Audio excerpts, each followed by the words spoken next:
Bonjour, dans cette vidéo, nous allons travailler sur la factorisation en calcul littéral. Et pour cela, assurez-vous d'avoir les bons prérequis, c'est-à-dire tout d'abord nos bases sur la réduction et sur la suppression de parenthèses, et aussi d'être bien à l'aise sur les développements, euh, notamment au niveau des identitaires marquables. En effet, pourquoi être à l'aise sur les développements? C'est parce que factoriser, c'est l'inverse de développer.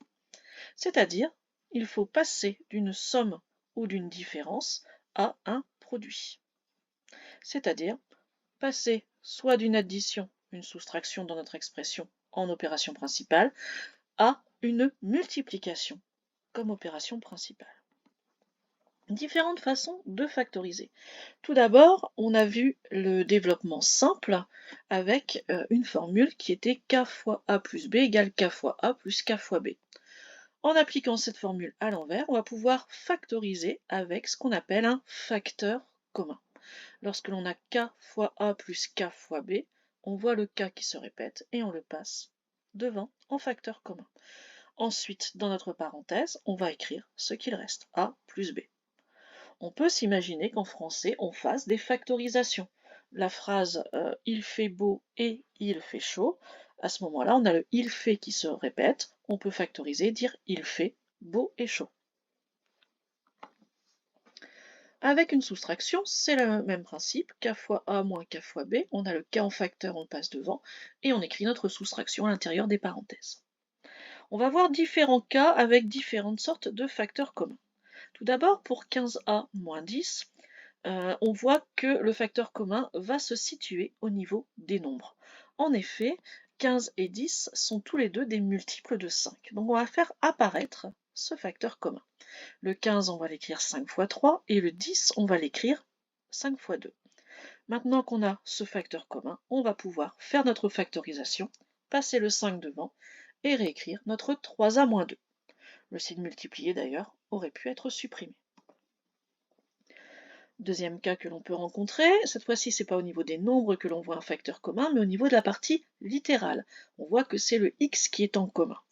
Même chose, on peut le faire apparaître, ce x, en écrivant 3x² sous la forme x fois 3x, et le 5x sous la forme 5 fois x. Et ensuite prendre ce x en facteur commun et réécrire notre parenthèse 3x moins 5. Vous pouvez directement passer de la première à la troisième ligne. La deuxième ligne n'est qu'une aide. Donc si vous êtes assez à l'aise, vous pouvez dire j'ai un x de 3x² qui va partir devant et 1 qui va rester pour ma parenthèse. Et quant au 5x, le x va passer devant, il ne restera que le 5 pour ma parenthèse. À vous de voir si vous êtes à l'aise ou non. Dernière catégorie que l'on va voir maintenant, c'est la factorisation à l'aide d'une parenthèse complète. Ici, c'est tout le 7x-2 qui est en facteur commun. À ce moment-là, toujours le même principe, on va le réécrire avec ce qu'il reste, 6x plus 1 plus 2x moins 5 à l'intérieur d'une grande parenthèse. Pour éviter justement ces jeux de parenthèses, j'y ai mis des crochets. Ensuite, je vais réduire en supprimant les parenthèses intérieures. Comme on a un signe plus central, on va pouvoir supprimer les parenthèses sans rien changer. Puis on va réduire 6x plus 2x qui donne 8x et plus 1 moins 5 qui donne moins 4. Voilà pour les trois sortes de facteurs communs que l'on rencontre couramment. Deux petits pièges à éviter. Tout d'abord, on a tendance, quand on voit ici les x et qu'on met le x devant, à vouloir le mettre au carré, parce qu'on se dit le x apparaît deux fois, et donc j'ai envie de le faire apparaître aussi deux fois devant ma parenthèse.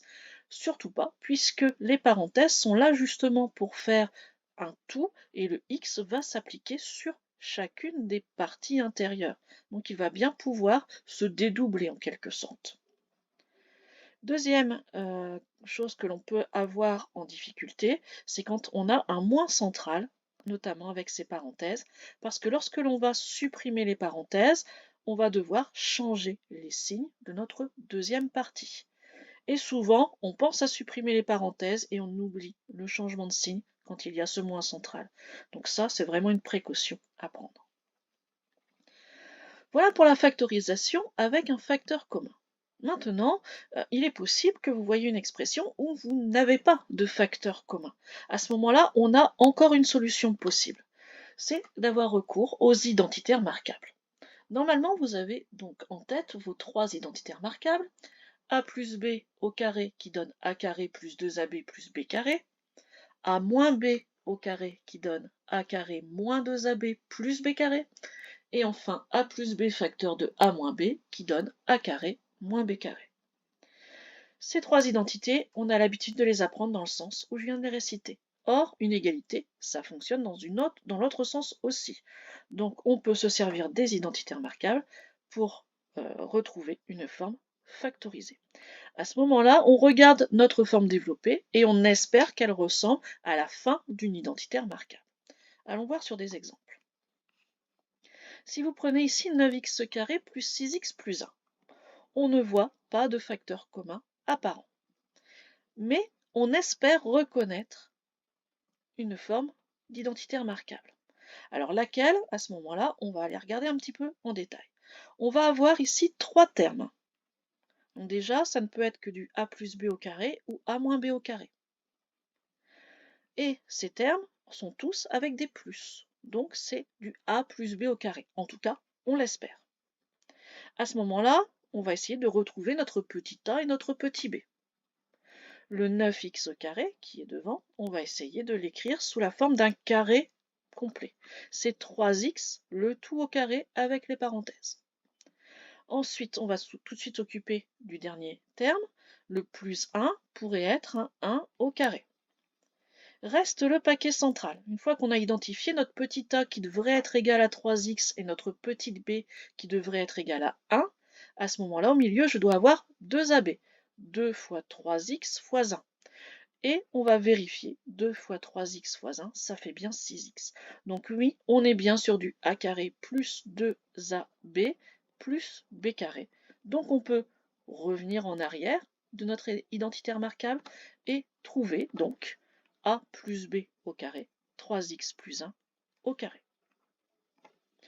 Deuxième exemple, ici on n'a toujours pas de facteur commun, 16 et 25 ne sont pas multiples d'un même nombre, le x n'apparaît que dans notre premier terme, donc on va essayer une identitaire marquable.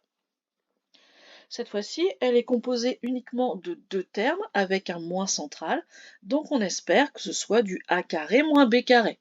Et dans ce cas-là, on arrivera à a plus b facteur de a moins b. Essayons. Le 16x au carré, on va le passer en 4x, le tout au carré avec des parenthèses. Et le 25, c'est 5 au carré. Donc on peut identifier notre petit a qui vaut 4x et notre petit b qui vaut 5.